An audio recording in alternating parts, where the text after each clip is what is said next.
Ayun na mga kapatid, mag-update ulit tayo. Sabi ng ganun dito, finish na, big good news, nagkaklasan sa mga, nagkaklasan yung mga senador.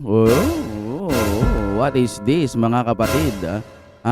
Senado suportado sa BP Sara, Lacson, talsik na. Yan mga kapatid, ano? Alam nyo naman si Lacson, tsaka si School Bukol, yung mga nasa highlights. Para sa akin, wala namang ginawa yan kung hindi suportahan po yung administrasyon ngayon. At tsaka, protektahan po si Romualdez. Malinaw na malinaw yan. So habang tumatanda sila, para sa akin, padumi ng padumi yung tingin sa kanila ng nakakaraming mga tao. Base sa aking obserbasyon, ayaw na ng mga tao sa kanila. Pero sila, pinipilit pa rin nila na protektahan pa rin itong mga inaakusahang magnanakaw. Dapat pagka ganun mga sir, pag tinuro si Romualdez, dapat patawag nyo at magpaliwanag dyan. Hindi yung itinatago nyo kung saan-saan. Base lang ho yan sa opinion ko Ayaw nyo palitawin Okay, kung trip nyo na may kasamang reaction video, panoorin na ho natin ito ng sabay-sabay. Ito ang balita ngayon. Trending at pinag-uusapan ngayon sa mundo ng social media. Ang di umano'y balitang. Ito ang balitang dapat malaman ng taong bayan na pilit tinatago at pilit ayaw di umanong ipalabas ng mga bayarang media sa palasyo, kamara at senado sa publiko. Pero bago ang lahat, kung bago ka pa lamang sa channel na ito at kung gusto mo ang mga balitang politika, ay please huwag kalimutang mag-like, subscribe at i-click ang notification bell para mas maging updated ka palagi sa lahat pa ng mga bagong video na i-upload namin. At ito na nga mga kababayan. Mga senador, kumpirmadong may mga nag-withdraw na di umano at pumalag na sa wakas. Bigla ang binawi na ang pirma. Ito ang balitang nakagulat sa taong bayan at sa lahat ng kumakalaban sa mga Duterte at tila sumampal ng kahiyan at katotohanan kay Senator Ping Lacson at sa Blue Ribbon Committee. Para sa buong detalye, panoorin ang full video na siyang ipinaliwanag naman ng magaling na solid DDS supporter na si Coach Oli News PH. Ayan si Kuya Coach Oli. Narito't sabay-sabay nating panoorin ang full video. Alright. Breaking news po tayo breaking news. So, Pinky Lacson, tuluyan ng iniwan. Tito Soto, nagloloko pa. Mga senador, binawi ang pirma. Yari na. Nagkasulian na ng kandila. Baka tong linggong to, no? And if tama yung mga bulong-bulungan, may malaking mangyayari ngayong linggong to. May mga rigudo na mangyayari dito. So, i-push natin para maganap ito. Ako'y nagpapaalala, i-like nyo po itong video na ito. Napaka-importante po sa channel yung nagla-like po kayo ng video. So sana po, konting lambing lang po sa ating mga manonood, sa ating mga sumusubaybay sa atin. Eto, basahin natin itong breaking news, pambihira. Si Pinky Lacson, iniwan na. Nagkasulian na ng kandila. Pwede ba akong kumanta? And now, the end is near. Patungkol pala sa mga papel-papel na yan, naalala ko lang si Sir Jack. 'Di ba? Yung sumusuporta po sa ating BP Sara. 'Di ba naglabas din yun ng ganyang pahayag na may sakit daw si PBBM. Buti yun inaksyonan nila, no? Ulitin ko natin 'to. Kailangan nung maalala ng mga kababayan natin. Kasi imagine niyo sinabi ng kanyang kapatid addict daw po si PBBM. At maraming nagsasabi magnanakaw si PBBM, addict si PBBM. Ba't hindi nila idemanda? Ngayon si Sir Jack naglabas lamang. Sabi daw, peke daw. Ako di ako naniniwalang peke. Base lang nun sa opinion ko. Siyempre, pwede rin man nilang i-doktor yun dun doktorin nila, kaya nga doktor di ba? Ewan ko. Pero para sa akin, naniniwala ako dun sa ipinasa po ni Sir Jack. Kahit na, nananay ko lang yan si Sir Jack. Humingi ng tawad sa NBI yan. Iniisip ko, bakit yun? Pinagtutuunan nila ng pansin. Di ba? Pero yung sinasabing adik ang kanyang kapatid, hindi man lang siya umaksyon na sinira na siya di ba? kung hindi totoong addict siya, sinira na siya sa buong mundo, nakakaya sa buong mundo. 'Di ba? Oh. Tapos doon lamang sa simpleng certificate na ini-screenshot o kinuhanan ng screenshot, oo, tapos pinost po ni Sir Jack, doon pala nanggagalaiti na sila. Ano 'yun? Hindi ko maintindihan tong administrasyon eh. Yung mga magagaan, kaya nila. Sige, idemanda natin o kaya ipagpaliwanagin natin sa NBI. Pero, yung mga taong inaakusahan siyang addict, ayaw niyang idemanda. Diba? O ito may panibagong papel na naman. Baka itong panibagong papel na naman, nako, ipatawag na naman si Coach Oli. Kukuha niyo, no? Wag na po, wala talaga sa tono. O, pag-usapan na lang natin ito, ha? O, basahin natin. O, Senator Panfiluping Lacson, Chairperson, Committee on Accountability. Accountability ba yan? O, puro Saan halang galing lang yan eh.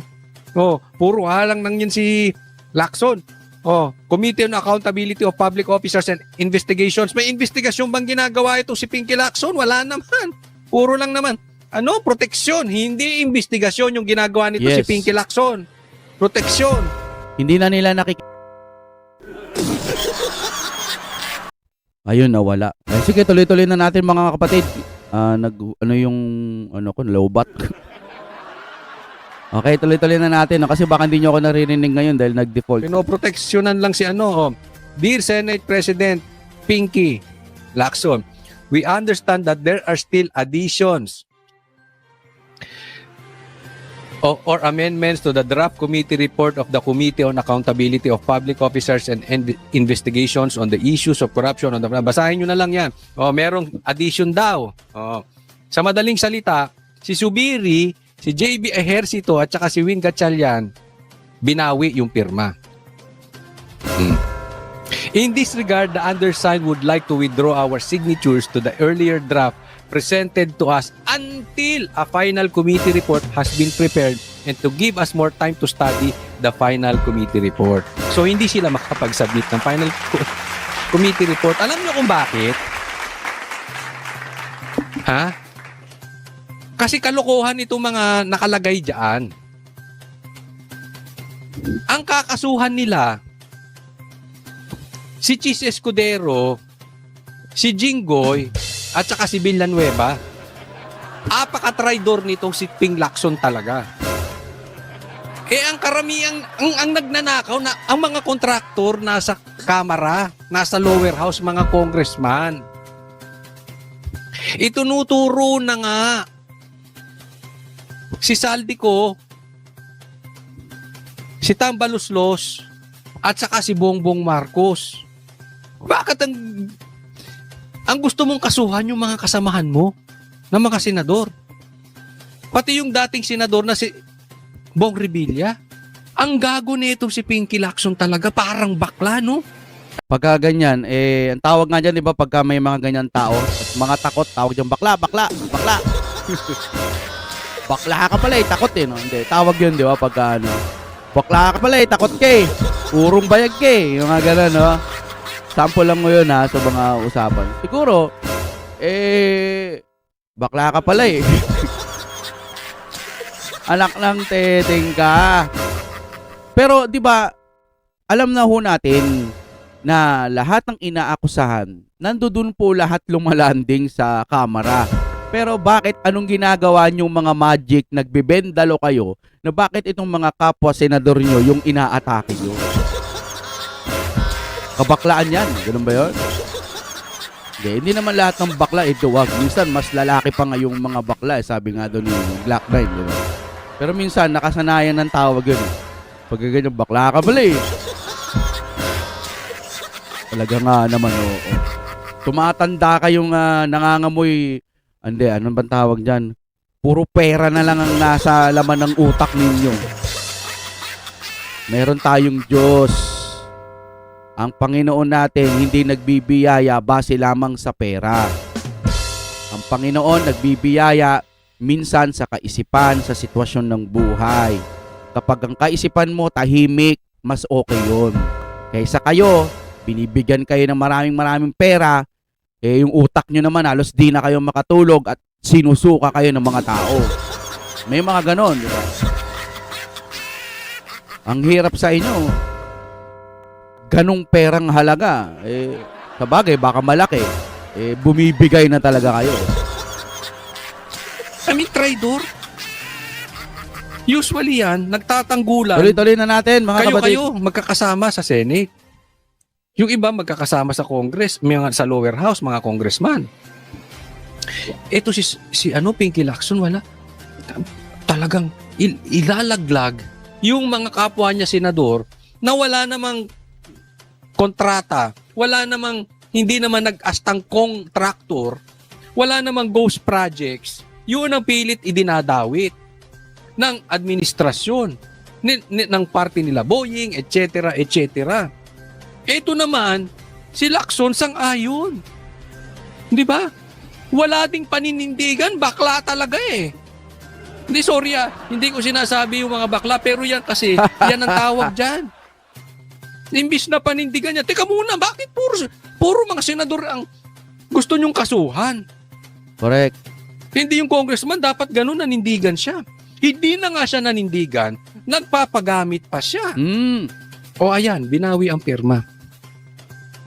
Malapit ka na. Kayong dalawa ni Tito Soto. Ha? Malapit na kayong dalawa ni Mal. Bumibingo na kayo. Ginagago nyo ang Senado. Ginagago ninyo ang Blue Ribbon. Binababoy nyo ang taong bayan. Ni investigasyon sa mga congressman. Wala. Mga investigasyon doon sa itinuturong mastermind. Wala. Tapos yung iba, ipakukulong nyo? Anong naknak ng kalokohan yan? Hindi mo kailangan maging grade 3 para malaman mong lokohan tong nangyayari. Di ba?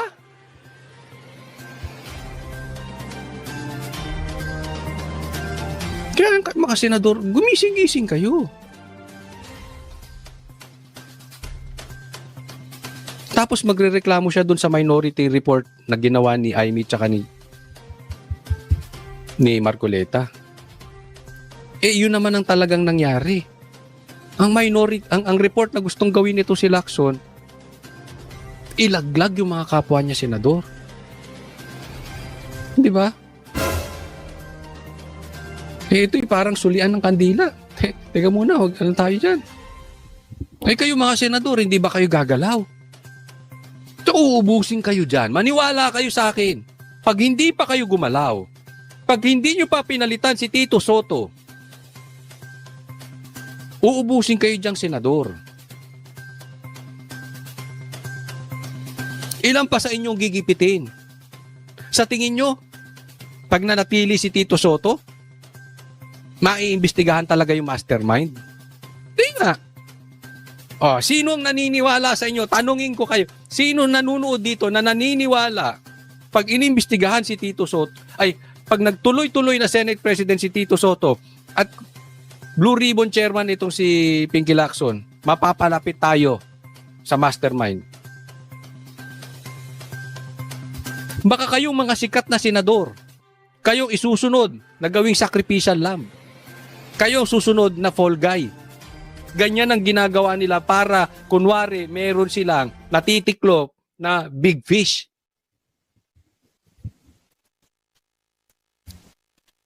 Ang totoong big fish, buhaya. Yung buhaya doon na congressman.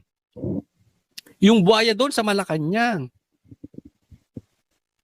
Pagkatapos, halimbawa lang, makakulong to si Cheese, papakulong nila si lumalabas pa rin yung baho ng ghost projects. Kailangan nilang pagtakpan. Sino isusunod ituturo sa inyo? Si Villar.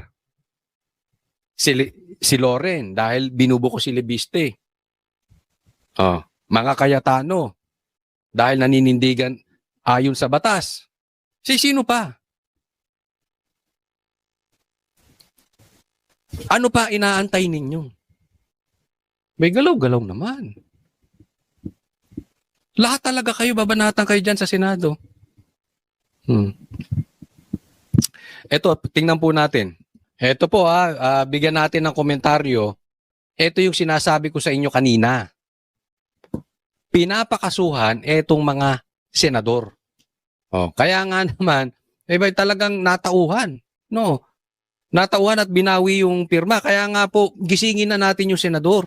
This is the time. Gumalaw-galaw na sila. Pag-usapan natin to. Kapapasok lamang na balita, pinakakasuhan na Breaking news, kakapasok lang. ng Senate Blue Ribbon Committee ang ilang mga dati at kasalukuyang opisyal na dawit sa flood control scandal. Kabilang dito sina Senators Jinggoy Estrada, Joel Ay, sino si Joel Cruz? Baka karas yun. Jinggoy, Joel Villanueva, tsaka si Chis Escudero. Ang galing, no? Ang galing mo. Ang galing mong traidor, Pinky Lacson. Hindi ka nagpakalalaki. Hindi naman sila ang tinuturong mastermind. Mga kasamahan mong senador ang dinali mo. Ay, nako, Pinky. Villanueva at Chis Escudero. Bukod sa administrative cases, liable din daw sila sa malversation of public funds, direct bribery, at plunder. Gayon din sina resigned Congressman Saldico, dating Senador Bong Revilla, at former Representative Mitch Cahayon Uy. Di ba, ang pinapakasuhan? Wala namang congressman di ba? May congressman ba pinapakasuhan? So, Senator si Bong Revilla, si Saldico. Di ba? Kung mapapansin natin, lahat yan kontra sa administrasyon. Si Saldico lang ang hindi. Pero kumakanta kasi tinuturo yung mastermind. Nagigets nyo? So kung hindi ka kakampi namin, kung wala kang pakinabang sa amin, kung hindi mo ilalayo sa amin yung investigasyon, dadalihin namin kayo. Diba ganyan? Commended for charges din sina dating DPWH Secretary Manuel Bonoan, late Undersecretary Maria Catalina Cabral, DepEd Yusek Trigive Olaivar at Maynard Mu. Alam mo, ito seryoso na ito, ha? This is not a joke anymore. We are like on a martial law. Tamang-tama si Libiste. Yung sinisiwalat ang baho ng gobyerno, dadalihin talaga. Kailan natin to papayagan? Alam nyo mga kababayan, lahat po tayo may magagawa. Tayong mga simpleng mamamayan, mag-ingay tayo. Sa ating social media, we know the truth. Ilabas ninyo. Basta sa legal na paraan. May freedom of speech tayo. Ilabas po natin. Hindi to. This is regardless kung naniniwala tayo kila Chis, Senator, kila Chis, kila Villanueva, kila Jinggoy, kila Bong Revilla, kung sino-sino man, hindi yun ang issue. Ang issue dito, pangliligaw. Let them know na we know. Paalam natin sa kanila na alam natin. Wag tayong titigil. Even yung mga vloggers na pinagluloko tayo, na kunwari para sila sa taong bayan, kunwari DDS sila, kunwari ayaw nila si ganito, ayaw nila si Mar. Wag tayo. Sabihin ninyo, mag-ingay kayo. Pati rin naman yung mga politiko, kailan kayo magsasalita? Mga senador, kailan kayo gagalaw? Walang mangyayari dyan kung hindi nyo papalitan yung liderato. Alam nyo ang salot dyan? Ha? Alam nyo anong cancer niyan? Ang nasisira, Senado. Kasi pagkatapos nyo dyan, aalis kayong lahat Matatapos ang termino nyo. Pero yung institusyon ng Senate, sira na. Huwag nyong hayaan yun. Cancer yan si Tito Soto at saka si Ping Lacson. Ayan sukdulan, ginawa na. Pinakakasuhan na kayo. Kayo ang kasama, kayong pinakasuhan. Sa madaling salita, dinulo na kayo. Nilantad na yung totoong kulay ni Pinky Lacson. Nilantad na yung totoong kulay ni Tito Soto. Wala nang edit, wala nang pagkukunwari. Nilantad na nila yung katrayduran nila. And it's about time gumalaw kayo, mga senador. Kung hindi nyo tatanggalin yung cancer dyan sa inyo, masisira ang buong institusyon. Hindi lang kayo, mga senador. Ging ang ilan pang mga pangalan na lumutang sa Blue Ribbon Probe tulad nina Carlene Villayap, John Paul Estrada at Mark Tiksay. Manatiling na Ay, nako. Well, abang-abangan natin kasi dahil nadidinig naman natin na may mga ugong-ugong na magpapalit na ng liderato. Okay? Ako mismo nadidinig ko na yon, magpapalitan na. Kaya ako nagpapatuloy na mag-ingay kahit na meron na ako nadidinig para ituloy na nilang palitan yung liderato. Kumbagat sa suktulan na yan. Wala nang bukas. Gawin na agad. Kayo din iingay nyo yun. Diba? Hindi sa pinagtatanggol ko tong tatlong to o kung sino mang senador. Pero alam natin pangliligaw to eh. Hindi natin makukuha ang hustisya sa nagnakaw ng kaban ng bayan kung palayo tayo kay Tambaluslos tsaka kay Bongbong Marcos.